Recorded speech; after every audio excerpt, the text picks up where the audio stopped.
The two best niches for 2020 for affiliate marketing are DNA testing and laptops. Cut, we're done. And who cares when some random guy on the internet says that these two niches are the best? We need to find something that is compatible with you, which is why in 3 seconds, I'm going to show you exactly how to find the best affiliate marketing niches for you. Now, the critical part of niche research is to make sure that you like this video. This is the niche research worksheet, which we're going to use to list all of our niche ideas in this first column over here. And the way you get access to it is click on the link in the description and then go ahead and press file and make a copy, and that's going to save it in your Google Drive.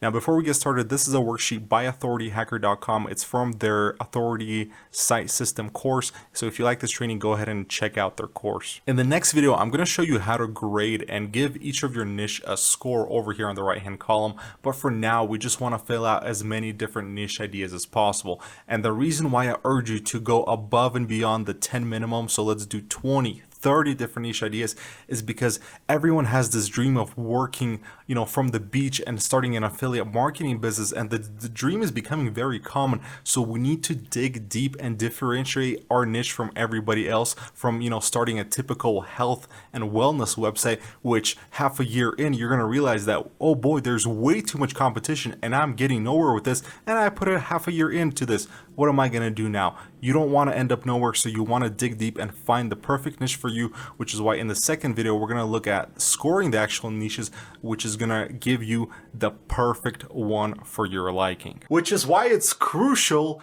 that you hit the subscribe button down there below to not miss the next video. So over here on magazines.com, there's going to be a section called all categories, and then if you go down, browse all categories, and it's going to give you a pretty sizable list of all different categories. Now, what's great about these categories is that every single category has an audience. Nobody's going to start a magazine unless there's an audience, which means that every single category that is on this page has some audience behind it. For example, let's look at the birds category.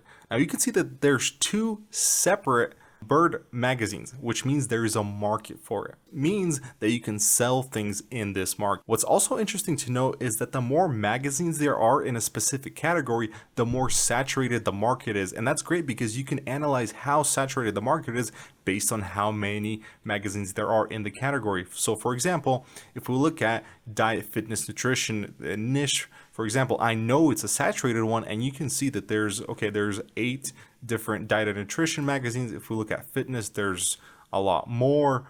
And then we could, just look at all these other categories, and there's just quite a bit of this healthy living, diet, fitness type of magazines. So I'm not saying don't go in, but if you are going to go in, you're going to need to niche down and make sure you're picking something more specific rather than a general health website, because there's just too much competition. And this is exactly why we're doing this research step. So we're going to need to weed out the competition right now instead of starting a website and then figuring out later that, oh wow, there's too much competition and I'm getting nowhere, and I've spent the past half a year invested into this website. The second website that I really like is Flippa.com, and the reason being is that most of these websites have to give us specific financial and traffic information when they're trying to sell them. So this is a marketplace for website resellers and website sellers where they go and list their website for sale, and then you can look at their traffic and their income information to find kind of the niche that you like, and just to see for yourself, is this something that I'm comfortable with.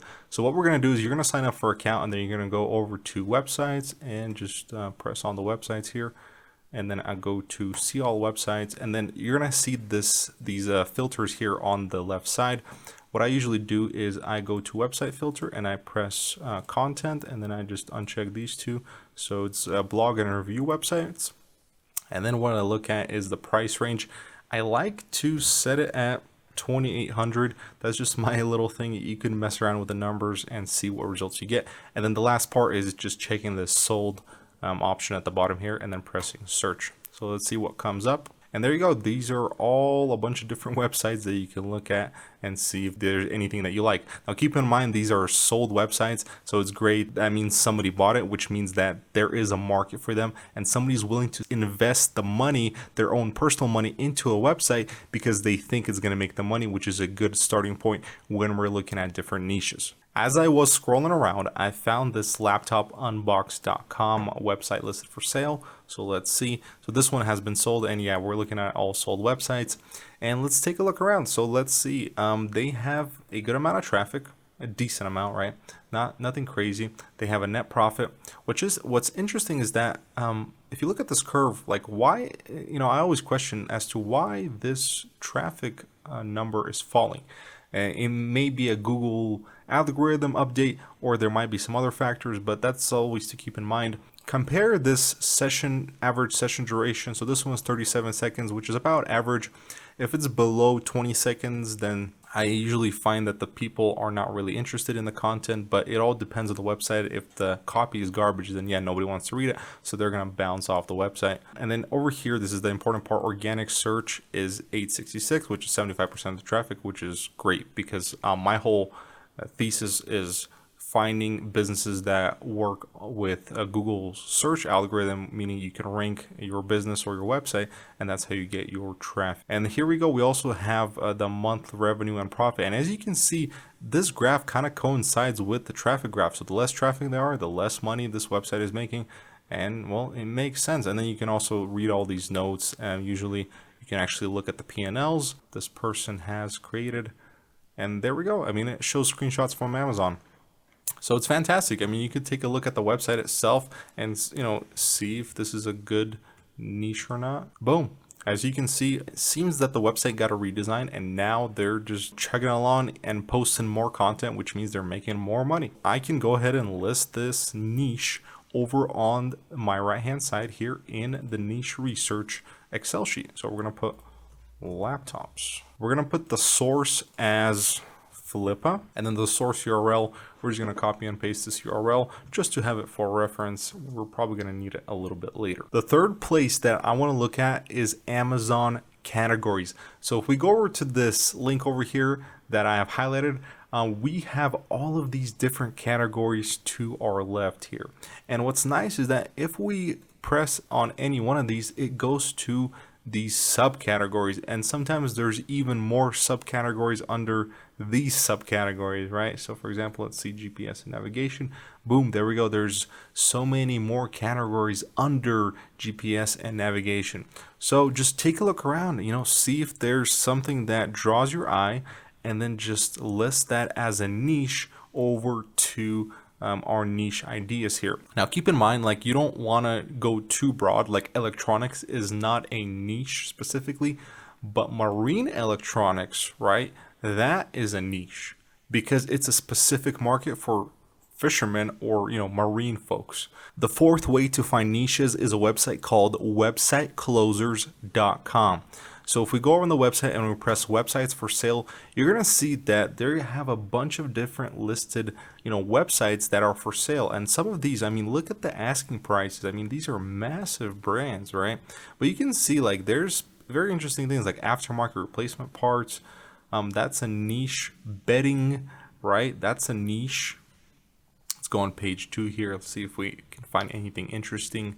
Receptacle box sectors, like, yeah, like that these are very specific niches. There might not be massive, but there's a good amount of people who are looking for all of these. Take a look at this one right here, the active shooter school safety products e-commerce retailer one. What's interesting is that this is a specific niche that I haven't even heard of before. What's nice about this is it's specifically targeted for active shooters and kind of school safety. So this is a safety niche for kids. And what's nice about this is the way they position themselves. Think about it. Most of these safety products, you can go to a regular safety product website and you're going to have the same products as this active shooter, school safety product. But because they position themselves so differently from just a typical safety product retailer, they're getting somewhere with this. I mean, look at the asking price. They're asking $1,400,000. They have a year cash flow of $359K, which is basically 30 grand a month. That's fantastic. But again, it's the positioning. It's not being a typical safety product retailer, right? So we can put this on our niche idea as active. That's a unique niche that I really like. Now, if you guys are really lazy like me, then you got to check out the next part. Nichehacks.com has a really great article on these 2,000 niches, right? And it's a massive one, but it's great, if you still want some new ideas. I mean, 2,000 different niches. I mean, curling, that's so interesting, right? I mean, free climbing, home bars. Like, are you kidding? Home bars? Yeah, there might not be a lot of products to sell in that, but that's interesting. Kitchen design. Oh, for sure. There's many products you can sell with kitchen design.